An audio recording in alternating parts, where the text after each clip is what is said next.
No family can boast that it has no problems at all. We are just very traditional. Just don't like outsiders to know about our problems.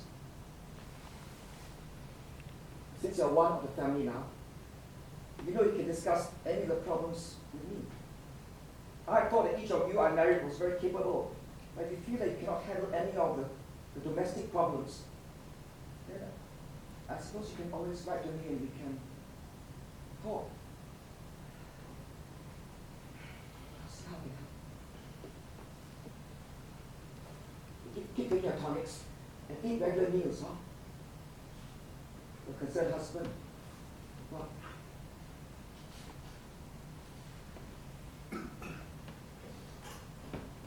17th January 1951.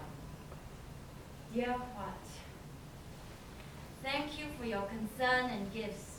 It will definitely help me get my full strength back in the months to come. I have been much weakened by the last bout of illness. I guess the body is never quite as strong as it looks from the outside. Much like the heart. I'm relieved you want me to share our family's problems with you. And I wish the problems were just small domestic issues like bickering between us sisters. Those are easy to handle. But there are other things that you should know about. What? You do know that 3 of your wives are opium addicts, right? 2 of the other wives, and I'm sure you know who they are, have, through their connection, been able to supply the opium. They also use the drug from time to time. I discovered this opium smoking quite by accident when I chanced upon one of your abandoned houses. Having surprised the party, I soon found out the whole story. More. The others who are not addicted to opium are addicted to other things like gambling, drinking. But I seem to be the only one unaware of all of this. None of them are afraid that I will tell you. You see, they're all united and strong in their mutual misery. And it is not the gossiping or the fighting with each other that destroys each of us. It is the loneliness. You can catch your wives, you can beat them silly, you can even strangle them. But you cannot kill that which is already dead. Isn't that the saddest thing? Anyway, don't worry. Not one of your sisters will be stupid enough to make you lose face in public. At this point, elder sis, second sis, and I are keeping everyone in mind, and no one dares to cross elder sis. As long as she is around, the family remains intact. So you see, without you trying too hard, I've fallen in line with the rest. Aren't you proud of me? Looking forward to seeing you back in the new year. Take care. Loving and finally healthy wife, Teresa. Oh, P.S. The British doctor who was treating me during my illness has a lovely wife. Her name is Sarah, and I've been inviting her over for tea. She and her friends are so well traveled, and they have such interesting news from London. It seems like women overseas who elect governments are going to be given the rights to vote. Isn't that exciting?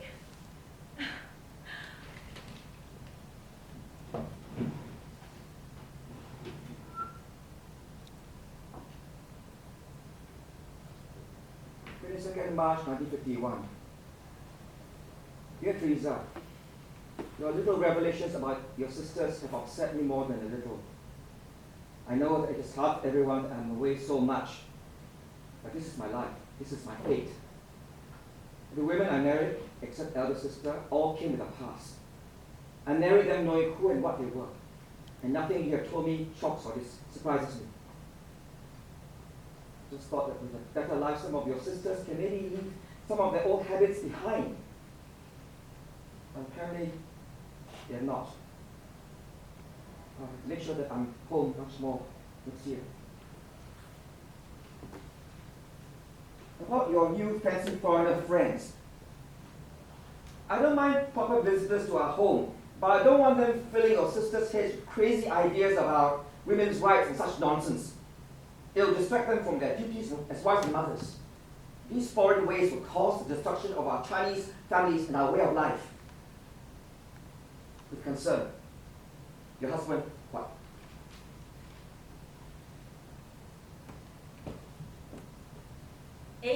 January 1952. Dear What?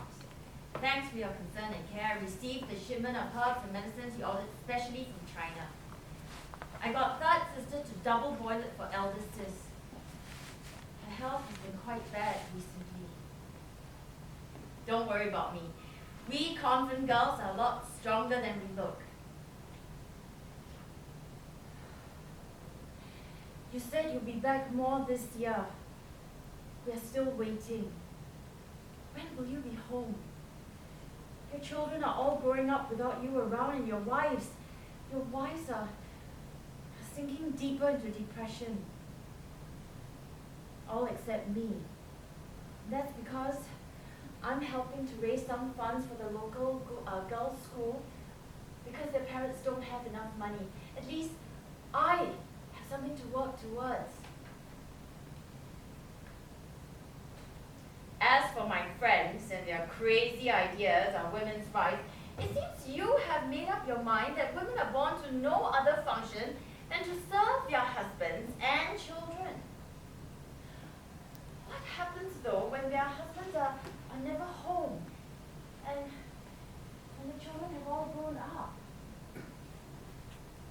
What do we do to keep ourselves from going crazy from all this silence and boredom? And what about our own private dreams and our private hopes? Don't we have a right to fulfill them too?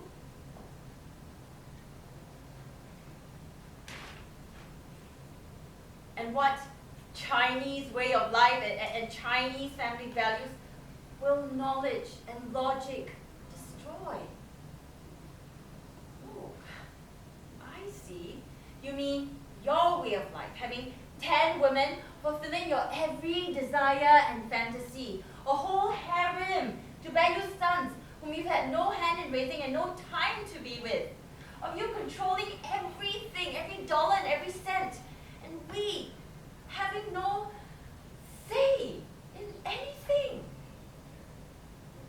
All this group of thinking men and women are saying is that there should be a women's charter, a set of laws and guidelines that make sure that each Chinese woman gets the focused attention and love of one husband, and that one husband must love and protect her, and only her, and no one else. What is so wrong with that?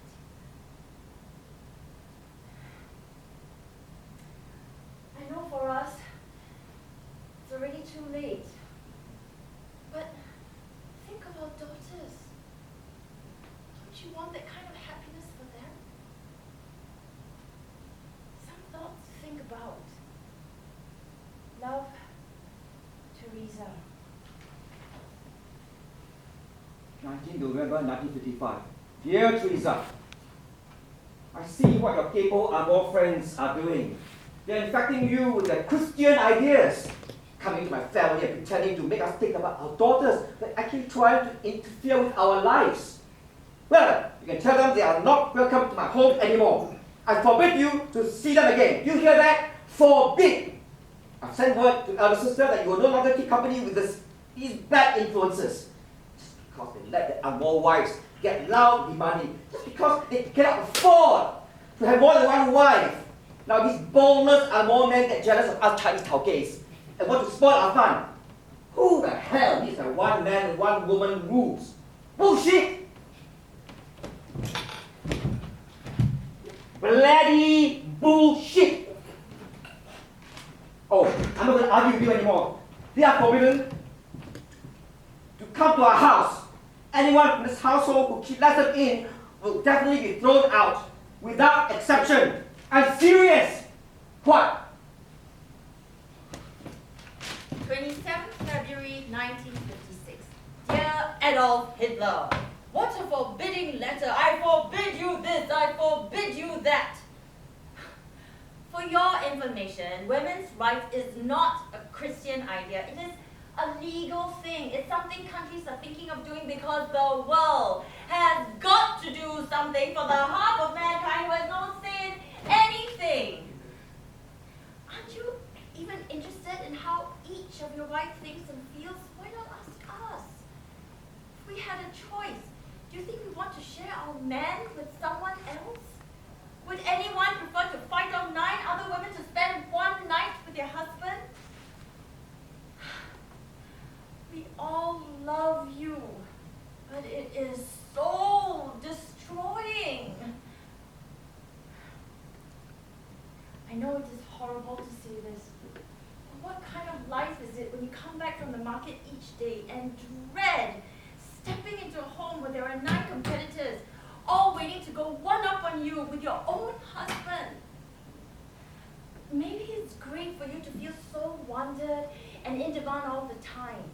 But do you ever, for a second, wonder what it must be like to live one day in our lives with 1/10 wife?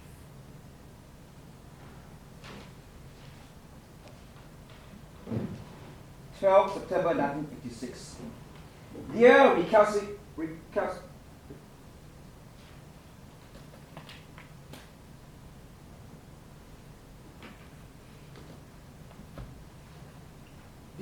recalcitrant one, you continue to hold your tea parties with those foreigners despite my clear instructions to you.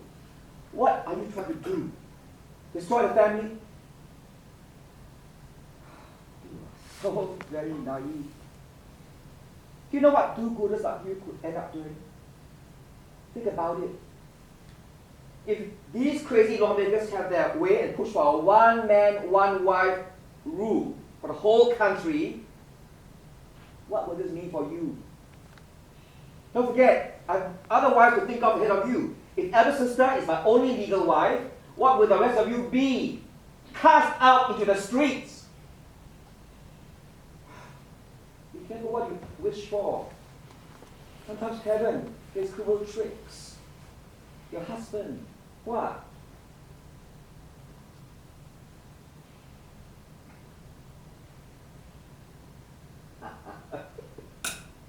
P.S.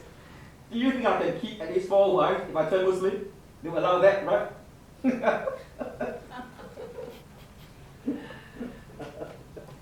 19th January 1957. My dear Raja Abdullah, you will never make it as a Muslim.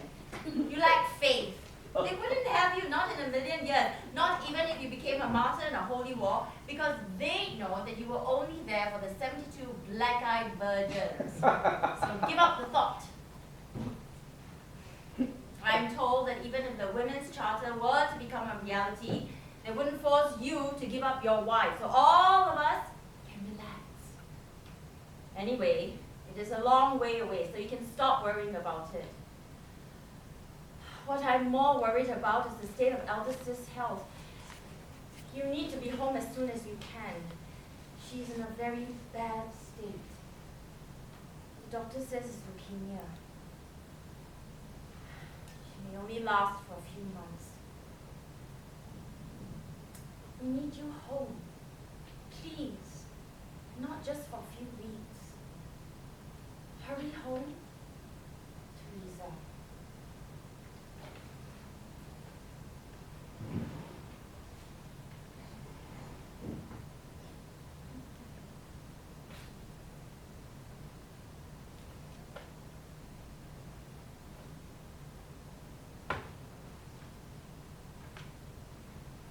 Sorry. Am I sorry? Is it the right letter? Thank you very much. 26 March. 26 March, yeah. What year?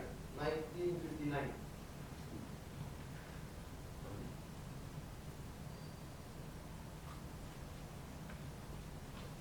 The one that you are on business trip with.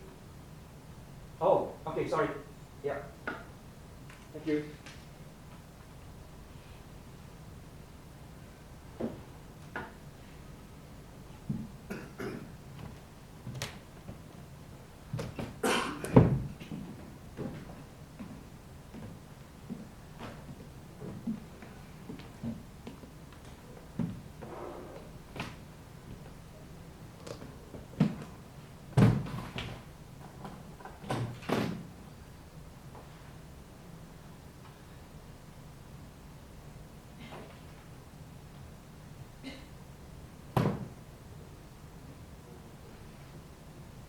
March 1959.